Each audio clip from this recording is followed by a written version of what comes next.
ఇక పని మరి చాలా అయిందేమో అడిగత్తా అని పోయిండు. నేను అన్న చాలా అయిందో కాలేదో పోకు వద్దు మంచిగా చెప్పిన నేను. పోకు అడిగి రాకు అన్న, నాకు ఇడ్లీలు ఇస్తే ఆడికి మంచం తెచ్చితే తిన్నా. నేను పండుకున్నా. 10:30కు మా బిడ్డ ఇడ్లీ పెడితే తిన్నాడు. 10:30 అయిపోయింది. పోయి నేను పండుకున్నా.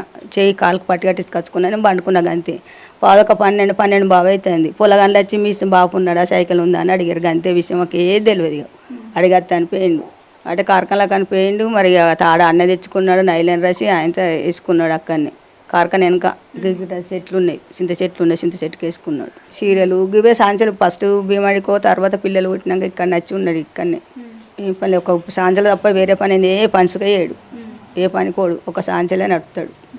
వేరే పని రాదు, చేయడు. ఆయన చదువు రాదు, మాకు రాదు. మా నాన్ననే చనిపోయింది.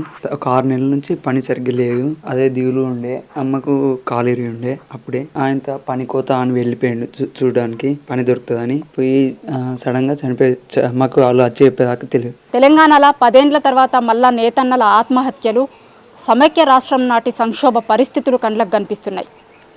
నమ్ముకున్న సాంచాలని అమ్ముకునేటోళ్ళు కొంతమంది అయితే ప్రాణాలు తీసుకునేటోళ్ళు మరికొంతమంది. ప్రభుత్వం ప్రత్యామ్నాయ ఏర్పాట్లు చేయకుండా ఆర్డర్లు ఇవ్వకపోవడం చేత నేతన్నలు ఆత్మహత్యలు చేసుకుంటున్నారు. ఇవన్నీ ప్రభుత్వ హత్యలే అని ప్రతిపక్షాలు అంటుంటే మాకింత పని చూంచండి అని నేతన్నలు అంటున్నారు. ఇది సిరిసిల్ల గ్రౌండ్ రిపోర్ట్.